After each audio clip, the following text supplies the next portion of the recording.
सुनिए, आपको ये कहानी बहुत ही अच्छी लगेगी। एक साधु और राजा की कहानी। प्राचीन समय की बात है। जूनागढ़ नामक राज्य में मदन सिंह नाम का एक राजा राज्य करता था। राजा स्वभाव से बहुत ही दयालु था। वह गरीब और बेबस लोगों की हमेशा सहायता करता था। किसी गरीब पर जुल्म होते देख वह कड़ी कार्यवाही करता था। राजा के इसी स्वभाव से जूनागढ़ की प्रजा बहुत प्रसन्न रहती थी। राजा की भी एक ही इच्छा थी कि वह अपनी प्रजा को हमेशा खुश रख सके। लेकिन फिर भी राजा को हमेशा ऐसा लगता था कि उसकी प्रजा खुश नहीं है।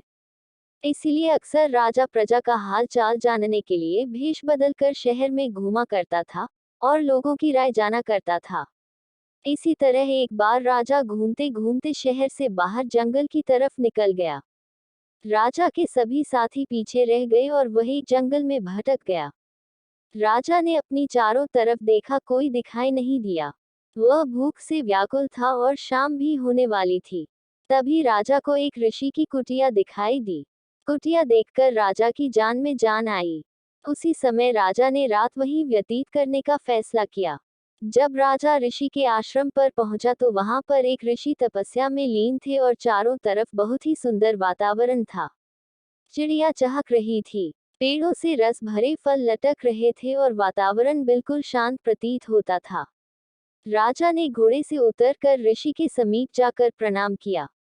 ऋषि ने वह आवाज सुनकर आंखें खोली तो एक सुंदर नौजवान युवक को सामने पाया, जिसके मुख से तेज झलक रहा था। राजा को देखकर ऋषि सब कुछ समझ गए।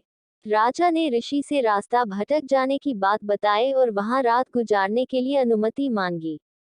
ऋषि ने राजा को रुकने की अनुमति दे दी और राजा को खाने के लिए स्वादिष्ट फल दिए। जब राजा ने उन फलों को खाया तो राजा को वह फल अत्यंत मीठे और स्वादिष्ट लगे। राजा ने इससे पहले इतने मीठे फल कभी नहीं खाए थे। राजा ने ऋषि से फलों के इतने मीठे होने का कारण पूछा। राजा की यह बात सुनकर ऋषि ने कहा, यहाँ का राजा दयालु और न्यायप्रिय होगा। वह गरीबों की सहायता करता होगा। वह प्रजा के दुख दूर करने वाला होगा। इसीलिए यह फल इतने मीठे हैं। लेकिन राजा को इन सब बातों पर यकीन नहीं हो पा रहा था। पर राजा इन बातों को झुठला भी नहीं पा रहा था। इसीलिए राजा ने निरीक्षण करने का निर्णय लिया। सुबह होते ही राजा शहर की तरफ निकल पड़ा और राजधानी में वापस पहुंचने के बाद उसने अत्याचार करना शुरू कर दिया। उसने प्रजा पर कर बढ़ा दिए। अब राजा गरीबों को परेशान करने लगा। पूरे राज्य में हाहाकार मच गया। ठीक 1 महीने बाद राजा फिर उसी जंगल में उस आश्रम पर जा पहुंचा। जब राजा ने उस आश्रम को देखा तो वह भौचक्का रह गया, क्योंकि जहां पर पहले पेड़ हरे भरे थे वह सब पेड़ सूख रहे थे। फलों में कीड़े लग रहे थे। चिड़िया सीख रही थी। तभी घोड़े की आहट पाकर ऋषि अपनी कुटिया से बाहर आए और राजा को बिठाया। ऋषि ने राजा को ताजी फल खाने के लिए दिए। जब राजा ने फलों को खाया तो उसका पूरा मुंह कड़वाहट से भर गया। राजा ने ऋषि से फलों की कड़वाहट का कारण पूछा। राजा किस बात का जवाब देते हुए ऋषि ने कहा, अब यहाँ का राजा बदल गया है, जो प्रजा को दुखी करता है और प्रजा में कड़वाहट फैलाता है। इसीलिए सभी फलों का स्वाद कड़वा हो गया है।